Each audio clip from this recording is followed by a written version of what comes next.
Hello guys, आज का video untamed lovers के लिए है। क्यों? क्योंकि इन सब ने मुझसे कमेंट करके पूछा है कि तलवार कहाँ से आई, विभूषण की बांसुरी उसके पास कहाँ से आई, वो 3 महीने तक कब्रिस्तान में क्या कर रहा था। तो आज मैं आपको इन सब सवालों का जवाब बताऊंगी। तो चलिए वीडियो को शुरू करते हैं।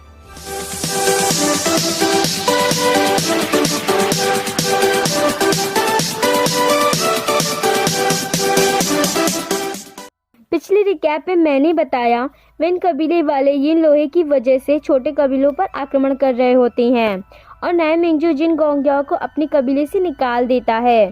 फिर जियांग चेंग और विवुशियान के वापस अपने कुल आने पर पता चलता है कि वेन कबीला चाहता है सारे कुल अपने अपने राजकुमारी को किशन भेज दें। लैनजेन वापस अपने कुल आ जाता है। यिन लोहे के लिए वेनशु गुसु के लैन कबीले पर आक्रमण कर यिन लोहा हासिल कर लेता है। वेनशु लैनजेन को अपने कुल ले जाता है। वहाँ सभी कुल के राजकुमार वेन कुल के डर से पहुँच जाती हैं। वेन चाओ सभी कुल के लोगों को ऑर्डर्स देता है। उसी बीच विवुशियान चाओ को नाराज कर देता है, इसलिए वेन चाओ उसे काल कोठरी में एक बड़े जानवर के साथ डाल देता है। वहाँ पर वेन किंग बेहोशी वाली सुई से और वेनिंग दवाई से मदद करते हैं।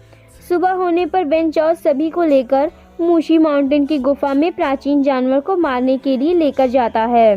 वेन चाओ और बाकी सभी लोग भी वहां से निकल जाते हैं।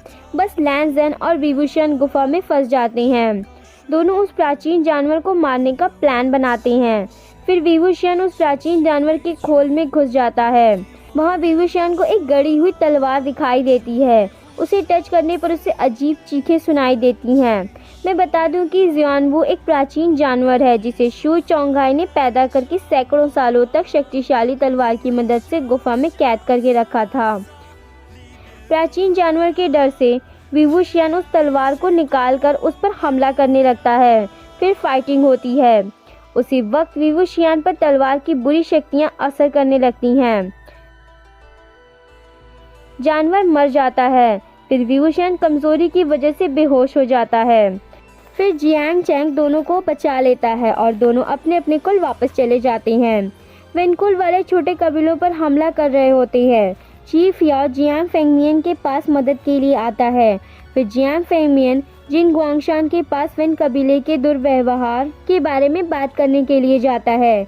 इसी बीच वेन चाओ युनमेंग कबीले पर हमला करता है। जियांग फेंगमियन जिनलिंग ताई से वापस आकर अपनी पत्नी के साथ मिलकर वेन कुल वालों से लड़ाई में मर जाते हैं। विवुशियान जियांग चेंग और यानली वेन कुल से छिप रहे होते हैं। फिर जियांग चेंग को वेन कुल वाले बंदी बना लेते हैं और वेन ज़ूलियो जियांग चेंग की आध्यात्मिक शक्ति को खत्म कर देता है। फिर विवुशियान वेनिंग की मदद से जियांग चेंग को बचाता है। वेनिंग सबको लेकर वेनकिंग के पास यीलिंग जाता है। फिर विवुशियान को जियांग चेंग की आध्यात्मिक शक्ति लाने का तरीका मिल जाता है।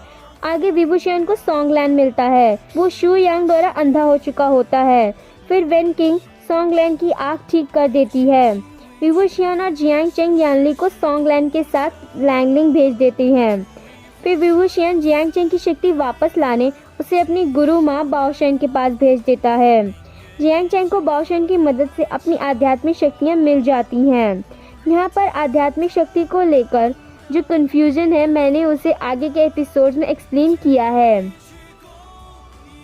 फिर विवुशियान यिलिंग शहर में जियांग चेंग के वापस आने का इंतज़ार करता है, पर वहाँ पर वेन चाओ से पकड़कर बहुत मारता है और बुरा भला कहता है।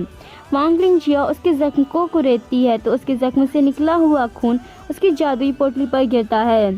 फिर उस पोटली में से इविल स्पिरिट हमें निकलती हुई दिखाई देती है। इस बात को ध्यान में रखिएगा। मैं बता दूं कि विवुशियान की पोटली एक जादुई पोटली है जिसमें वो किसी भी वजन का सामान रख सकता है। इस तरह की पोटली लैंग वांगजी के पास भी है जिसमें वो अपनी वीणा रखता है। आगे एपिसोड में देखते हैं कि वेन चाओ विवुशियान को पहाड़ से आत्माओं के कब्रिस्तान में फेंक देता है। फिर हम देखते हैं कि विवुशियान की जादुई पोटली चमकने लगती है क्योंकि उस पोटली में युनमेंग के समय से ही गुफा वाली तलवार रखी होती है। वो तलवार विवुशियान ही बाहर निकालता है, इसलिए वो उसे अपना मालिक समझने लगती है। इसलिए तलवार की इविल स्पिरिट बाहर आकर उसे बचा लेती है। फिर तलवार सामने आ जाती है और उसकी इविल स्पिरिट उससे बात करके उसकी बदला लेने की फीलिंग्स को बढ़ा देती है और उसे अपनी ओर वो अट्रैक्ट कर बुलाती है। वो उससे कहती है, तुम बदला लेना चाहते हो, यहाँ रुकना चाहते हो। विभूषण उस तलवार के करीब जाकर उसे थामने की कोशिश करता है। वो तलवार भी उसकी तरफ झुकती है और उससे एक होकर बदला लेने की बात कहती है। वो ऐसा इसलिए कहती है क्योंकि कोई तभी इविल पावर्स का यूज कर सकता है जब वो उसके इनवाइट को एक्सेप्ट करे। वो एक्सेप्ट कर तलवार थाम लेता है और 3 महीने का लीप हो जाता है। 3 महीने बाद सभी कुल मिलकर वेन